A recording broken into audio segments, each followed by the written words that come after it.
Hello, guys. Welcome to my latest episode of the Footnotes podcast. I'm your host, Bonisile, and just watched Champions League quarterfinal action today. Real Madrid versus Bayern Munich and Sporting CP versus Arsenal. And I was listening to Jimmy Carragher speak about it a little earlier. He's like, one game felt like a Champions League quarterfinal and another one felt like a group game. It was maybe not quite like that for me as an Arsenal fan and many Arsenal fans or Sporting fans watching. That game actually had a lot more knockout football tendencies. One team was playing at home, and they were like Sporting were really actually scrappy, and they did put under Arsenal under a lot of pressure in this game, and could have actually gone up 1-0 early in the game when the left back is played through beautifully, and David Raya makes a beautiful fingertip save, and Raya was the star of this game, by the way. But yeah, he kept Arsenal in the game early in the game and kept them in the game through. I think he made about 5 saves, and many of them were at critical times in the game because the game was 0-0 until Kai Havertz scores, in basically stoppage time, close to the final whistle. And so I don't agree with that assessment, but I get it if you are watching the Madrid Bayern game. Let me keep my English simple. But the Arsenal game was definitely a tonic that the players needed and definitely what the fans needed. Arsenal fans have obviously watched the team go through 2 games in a space of 2 weeks, which knocked them out of 2 cups. One was a cup final, so there was no more, Carabao Cup beyond the final. And once you're in the final, you want to win it. I spoke about that a little bit, so I'm not going to talk too much about it here. But that was compounded by a loss at Southampton over the weekend for Arsenal. And so, a loss that was frustrating, so frustrating that I decided to wait until after this game to talk about it because I didn't want to talk about that game too soon and have my emotional reaction to it. I'm glad I didn't because football sometimes can flip around really quickly within a space of days. And the Southampton disappointment is still disappointing, but with a bit more distance, I started to feel like maybe this is what the team needed because another game against Chelsea or Manchester City in a critical part of the Premier League season, I don't know if it's something Arsenal needed. And then only to stumble again, at the semi-final or in the final. So this kind of focuses Arsenal's end of season pursuit. Match day 1 was today, and they walk out of Portugal with a 1-0 lead. And obviously it's half time and still all to play for at the Emirates. But if you're Arsenal, you have to like your chances going home with a 1-0 lead. And I was talking to some of my Arsenal friend groups in some of the chats, and I was like, I'll take anything going back to the Emirates that's not worse than a 1 goal deficit.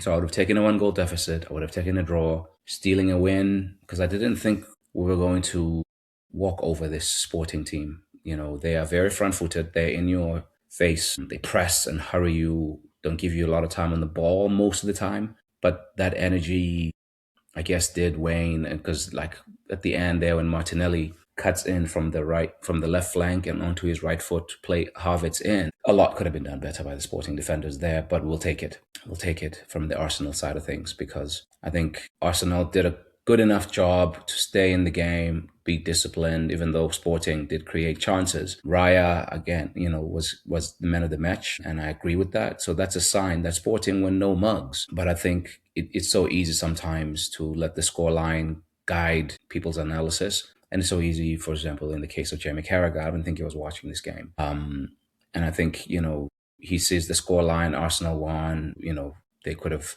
performed better. I think even Arsenal fans, including myself, would agree on that. Arsenal could have performed better, but you can only play as well as you can. And Arsenal hasn't played well in the last couple games, but they've done well enough to have won, I think, at Southampton. And they did well enough today to have gotten themselves a win. It didn't work out at Southampton. It worked out today. And now it's on to Bournemouth and then the second leg. So this game it was a good game. It was frustrating to watch from an Arsenal fan perspective, I must be honest. But you take a win in the quarterfinals away from home, and you still have a second leg to go home, of course. But you take a win away. And today was a game of away wins, I guess, or day of away wins because Bayern Munich did the same thing in Madrid. They went to the Bernabeu and got themselves a lead through a very, very well taken goal by Bayern. Beautiful pass from Serge Gnabry in between the centre back and the right back, which was Trent today. And Luis Diaz runs onto it, one touch, two touch, finishes it. And then the second goal comes from the right flank, Olise, he was having himself a season, had a yet another great game on the right flank for Bayern today, and sets up Harry Kane, who takes a very good first time shot, like Harry Kane does, and makes it 2-0. But I thought this would be an easier game for Bayern because of the way they've been playing in Madrid, having been, a team that blows hot and cold this season, domestically and in the Champions League. I thought maybe Bayern's consistency and longer time with their coach and their better play, better style, original style overall, better style of play. I thought Bayern would have, maybe won by more than one goal, but I think they'll be happy going back to Munich with a 2-1 lead after going to Madrid and win. But Madrid, I deserve some credit here because they forced Bayern into some discomfort in moments in this game, and Manuel Neuer had to also make some really good saves to keep Bayern in the lead, and keep them in the game even a bit earlier. He could have maybe done a bit better with that one-on-one chance. Madrid had their chances. Let me just put it that way.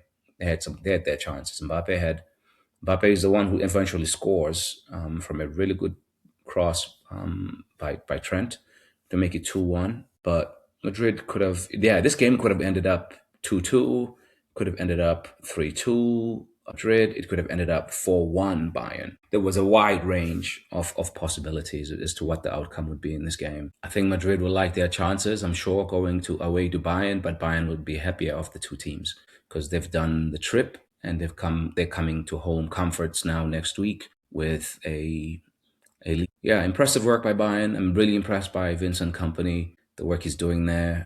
A lot of people, I wasn't convinced, but I wasn't vocal and critical about Bayern giving him the job. But he is doing really, really good work, and this team seems to be playing for him and loving it. And the man himself, the leader that he was as a player and as a human being, I think I never had a doubt about that. But he seems to be pretty good at the X's and O's bit. So I really am encouraged by what I'm seeing from him and his team, and it'll be fun to see him and Bayern go through in this tie to face the winner of Liverpool and PSG. The winner of Arsenal Sporting will play the winner of Barcelona Atleti. Many people have Barca winning that tie because they have Barca basically winning this side of the bracket with Arsenal and all these other teams.